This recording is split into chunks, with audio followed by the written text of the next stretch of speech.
Paper जो है standard math का है, ठीक है। क्लास 10th है। कौन सी क्लास है? Class 10th। इसमें जो सेट है कौन सा है? सेट 5। और इसका पेपर कोड कितना है? 30B। यहाँ पे आप लोगों को अपना रोल नंबर डाल देना है, ठीक। इसके बाद इसमें बताया जा रहा है, इसको आपको ये जो इंस्ट्रक्शन दिए गए हैं इसको पढ़ने के लिए कितने 15 मिनट दिए जाएंगे। ये स्टैंडर्ड मैथ का है, इसके बाद हम बेसिक मैथ का भी कराएंगे, ठीक है। अभी स्टैंडर्ड मैथ के लिए है, 80 नंबर का पेपर होगा। 3 घंटे तो आपको दिए जाएंगे पेपर करने के, लेकिन इसके अलावा 15 मिनट दिया जाएगा आपको जो इंस्ट्रक्शन दिया हुआ है इसको पढ़ने के लिए। सबसे पहले हमको पता होना चाहिए कि 38 क्वेश्चन दिए गए हैं और सारे क्वेश्चन करना कंपलसरी है। ये नहीं है कि कोई क्वेश्चन एक छोड़ दिया जाए, ठीक है। इसके बाद सेक्शन कितने रखे गए हैं? 5 सेक्शन रखे गए हैं। ए से स्टार्ट होगा और ई तक जाएगा सेक्शन। इसके अलावा सेक्शन ए में जो है 1 से लेके 18 तक क्वेश्चन जो दिए गए हैं, 1 से 18, ये MCQ बेस हैं, यानी मल्टीपल चॉइस क्वेश्चन है। इसी सेक्शन में 19 और 20 क्वेश्चन दिया गया है, जिसको एक्सेप्शन और रीजन कहा गया है, ठीक है। इसके बाद बात आती है सेक्शन बी की। सेक्शन बी में जो है 21 से क्वेश्चन स्टार्ट होगा और 25 तक जाएगा। ये जो क्वेश्चन होंगे वेरी शॉर्ट होंगे, VSA। ये सारे क्वेश्चन में 2-2 नंबर आपको मिलेंगे, ठीक। सेक्शन सी की बात की जाए तो सेक्शन सी में 26 क्वेश्चन होंगे। 26 से स्टार्ट होगा और 31 में जाएगा, यानी 26 नंबर क्वेश्चन से स्टार्ट होगा, 31 तक जाएगा। ये जो है शॉर्ट आंसर है। ऊपर वाला वेरी शॉर्ट था, ये शॉर्ट है। प्रत्येक क्वेश्चन जो होगा आपका 3 नंबर का होगा, ठीक है। इसके बाद सेक्शन डी की बात की जाए तो यहाँ से 32 से स्टार्ट होगा और 35 तक क्वेश्चन जाएगा। ये लॉन्ग आंसर में आएगा, ठीक है। सबसे लॉन्ग आंसर यही रहेगा। इसके बाद सेक्शन ई की बात की जाए, लेकिन सेक्शन डी के जो क्वेश्चन है लॉन्ग है, इसके अलावा इसमें सबसे ज़्यादा नंबर मिलेंगे इसी सेक्शन पे, यानी सेक्शन डी के क्वेश्चन ज़्यादा इंपॉर्टेंट है। सारे सेक्शन इंपॉर्टेंट है, लेकिन सेक्शन डी भी इंपॉर्टेंट है। इसके बाद सेक्शन ई की बात की जाए तो यहाँ 36 से स्टार्ट होगा और कहाँ तक जाएगा? 30 तक जाएगा। 36 से स्टार्ट होगा, 38 तक जाएगा। इसमें 4 नंबर दिए जाएंगे क्वेश्चन के लिए। ये सब पढ़ने के लिए आपको टाइम भी दिया जाएगा, ठीक। देखो, सारे क्वेश्चन करना कंपलसरी है, लेकिन क्वेश्चन के अंदर आपको चॉइस दी जा सकती है। जैसे आपको बात की जाए, अगर 2 क्वेश्चन की चॉइस आपको सेक्शन बी में मिल जाएगी, लेकिन करना है, यानी एक इसमें दे दिया जाएगा, एक कोई क्वेश्चन करना होगा उसमें से, लेकिन नंबर में सभी आएंगे काउंटिंग में। और बी में जो सेक्शन सी में भी 2 क्वेश्चन की चॉइस दी जाएगी और डी में भी 2 क्वेश्चन की चॉइस दी जाएगी और डी में ई में 3 क्वेश्चन की चॉइस दी जाएगी, ठीक है। ये पूरा खाका है इसका। अब इसके बाद क्या है, आपको कैलकुलेटर यूज नहीं करना है, ठीक। और अगर कहीं पर ऐसी वैल्यू आती है कि पाई की वैल्यू हमको रखना है, तो ये कंसीडर करना है कितना? 22/7 अगर रिक्वायर है तो, इफ़ नॉट स्टेट। अगर नहीं रिक्वायर तो कोई बात नहीं। अगर कोई पाई की वैल्यू दी गई है तब ये रखेंगे, अगर दी गई जो पाई की वैल्यू तो उसको फिर वही रखेंगे, ठीक है। अब सेक्शन ए का क्वेश्चन करते हैं हम लोग पहले। सेक्शन ए में पहला क्वेश्चन है, this section comprise multiple choice question. सारे क्वेश्चन 1-1 नंबर के हैं।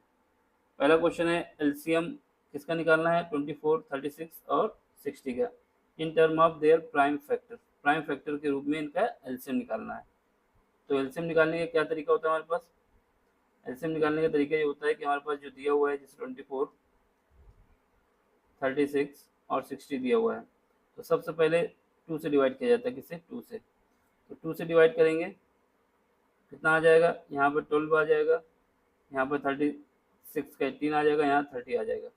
इसके बाद फिर देखा जाएगा क्या 2 से डिवाइड हो सकता है, तो वहाँ देखेंगे तो हो जाएगा। तो यहाँ 6 आ जाएगा, यहाँ 9 आ जाएगा और यहाँ कितना आ जाएगा? 15 आ जाएगा। फिर इसके बाद देखा जाता है क्या 2 से डिवाइड हो सकता है, ठीक। तो देखेंगे तो यहाँ आ जाएगा 3, यहाँ 9 आ जाएगा, यहाँ 15 आ जाएगा। अब नहीं होगा 2 से डिवाइड। अब इसका 3 से देखेंगे। जब 3 से देखेंगे, 1 मिनट, जब 3 से देखेंगे तो क्या होगा? इसको हटा देते हैं यहाँ से, ठीक है। अब देखेंगे 3 से, 3 से देखेंगे तो 3 से ये कट जाएगा और यहाँ पर 3 से ये चला जाएगा, 5 ही आ जाएगा। इसके बाद किससा है? 3 से फिर देखेंगे, यहाँ 1 आ जाएगा, यहाँ 1 आ जाएगा, यहाँ 5 आ जाएगा। इसके बाद 5 से देखेंगे तो ये 5 से 1 1 1, जब तक 1 1 नीचे नहीं आता जब तक हमको करते रहना होता है। अब यहाँ देखो 2 की पावर 1 2 3, यानी क्या आया मेरे पास 2 इंटू 2 इंटू 2, 3 बार 2 आया है। इसके बाद क्या है 3, 1 2 3, 1 2, यानी 2 बार 3 आया है। इसके बाद क्या है, एक बार 5 आया है, एक बार 5 आया है। तो इसको हम क्या लिख सकते हैं, 1 2 3, 2 कितनी बार आया है, 3 बार, तो इसकी पावर 3 कर दो। 3 कितनी बार आया है, 2 बार, तो 2 लिख दो। 5 कितनी बार आया है, 1 बार, तो 1 में लिखने से कोई मतलब नहीं है। तो हमारे पास आंसर क्या होना चाहिए, जहाँ 2 की पावर 3 हो। 2 की पावर 3 इसमें भी नहीं है, इसमें है, लेकिन 5 की पावर 1 होना चाहिए इसमें भी, लेकिन यहाँ पर 3 की पावर 3 है तो ये भी नहीं होगा, तो ऑप्शन हमारा सी हो जाएगा। ठीक, ऐसे करना है इसको।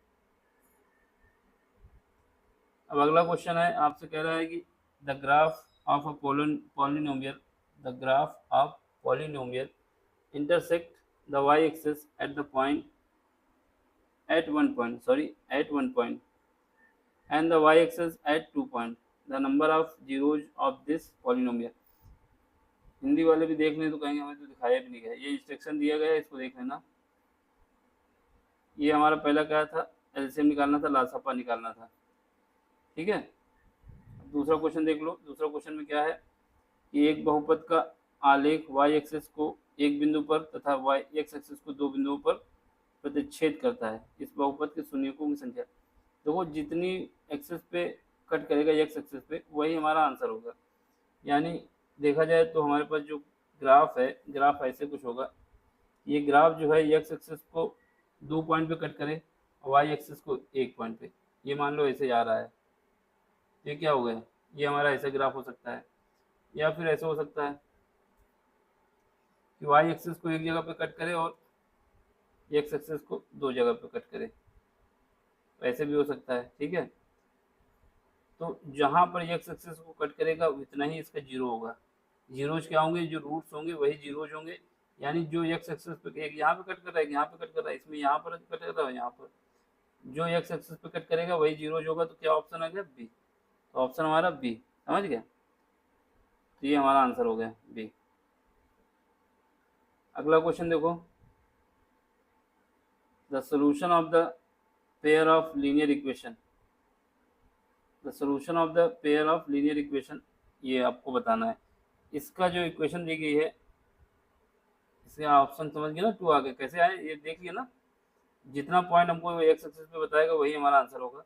अगर ये पॉलिनोमियल जो है हमारा किसके, एक्स के रूप में है, अगर वाई के रूप में होता तो फिर वाई वाला आता। अगला क्वेश्चन है, इसका सोल्यूशन करना है, solution of pair of linear equation. देखो एक तो तरीका है कि इसके ऑप्शन को पुट किया जाए, जो ऑप्शन सही होगा वही आंसर होगा।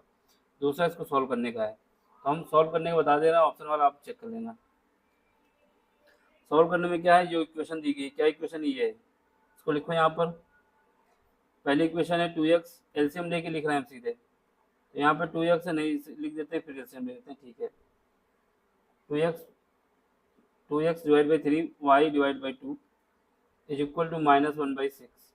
ठीक है, इसको एलसीएम ले लो, कितना आ जाएगा, एलसीएम ले लेंगे तो कितना आ जाएगा, 6 आएगा एलसीएम। यहाँ पे आ जाएगा 6 आएगा, तो ये 4x हो जाएगा, यहाँ पे 3y हो जाएगा, नीचे कितना आ जाएगा, 6 आ जाएगा, इज इक्वल टू 6। यहाँ से 6 से 6 कट गया, ये आ जाएगा 4x minus 3y is equal to 1।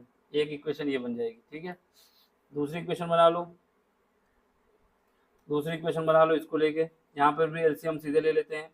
6 कितना आएगा, 6, यहाँ से 3x प्लस 4y, इसका एलसीएम लिया नीचे का, तो यहाँ मल्टीप्लाई होगा क्रॉस, डिवाइड बाई 6 आ जाएगा, ये इक्वल टू 3 के है।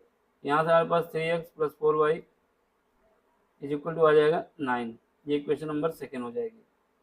ठीक, ये सेकेंड हो गई। अब हमारे पास दो इक्वेशन हो गई, एक इक्वेशन हो गई 4x minus 3y is equal to 1, दूसरी इक्वेशन हो गई 3x, क्या हो गई 3x,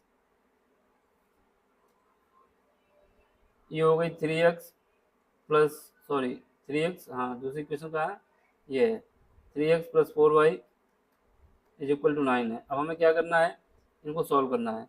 तो एक तो तरीका है कि अगर ऑप्शन हम इसमें पुट कर दें तो यहाँ पे क्या होगा, सॉल्व हो जाएगा, इसमें भी कहीं से भी।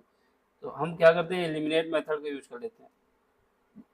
एलिमिनेट मेथड में क्या होगा, किसी एक को एलिमिनेट करते हैं, तो हम क्या करते हैं, y को एलिमिनेट करने की कोशिश करते हैं। तो पहले इक्वेशन को 4 से मल्टीप्लाई कर दो, दूसरी इक्वेशन को 3 से मल्टीप्लाई कर दो। एलिमिनेशन मेथड क्या कहता है, किसी एक को एलिमिनेट कर दो, हम y को एलिमिनेट करना चाहते हैं, तो पहली इक्वेशन को दूसरी इक्वेशन के y के कोफिशिएंट से मल्टीप्लाई कर दो, और जो पहली दूसरी इक्वेशन है उसको पहली इक्वेशन के y के कोफिशिएंट से मल्टीप्लाई कर दो, तो बस कर दिया।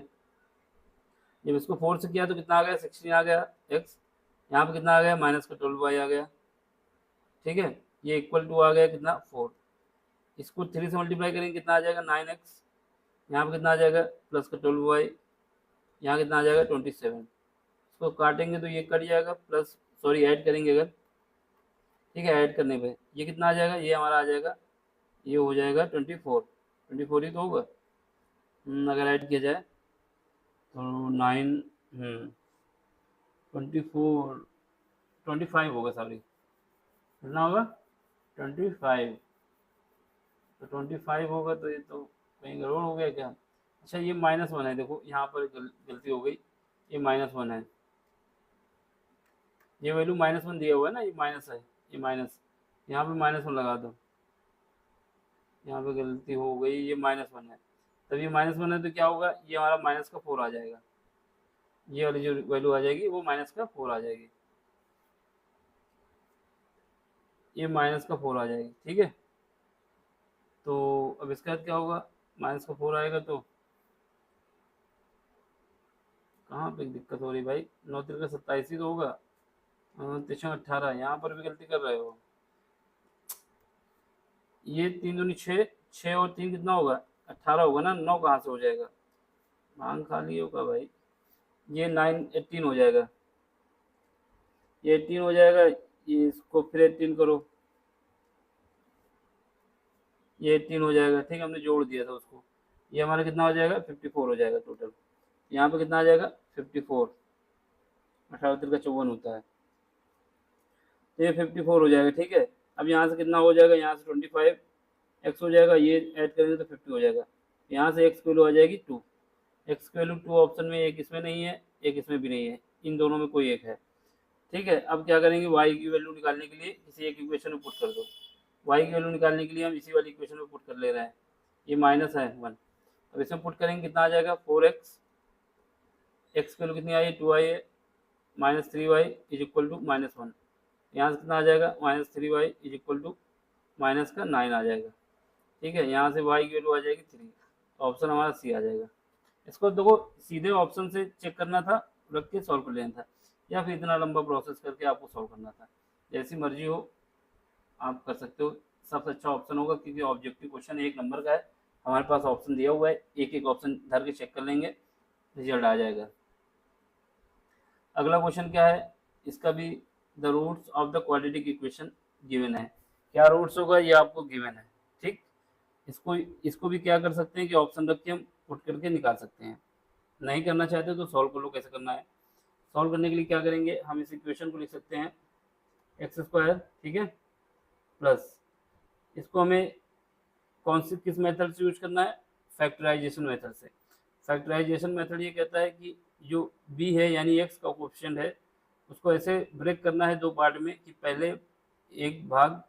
पहले दो भाग को या सॉरी ऐसे भाग में ब्रेक करना है जिनको ऐड किया जाए तो मेरा b आ जाए, और जिनको मल्टीप्लाई किया जाए तो वो ac की मल्टीप्लाई के बराबर आ जाए, ac की मल्टीप्लाई के बराबर आ जाए। तो हमें क्या करना है, इसको ब्रेक करना है, तो हम इसको ऐसे लिख सकते हैं p+1, एक तरफ x आ जाएगा, दूसरा क्या लिख सकते हैं, -p x, फिर क्या लिख सकते हैं, यहाँ पे क्या माइनस का,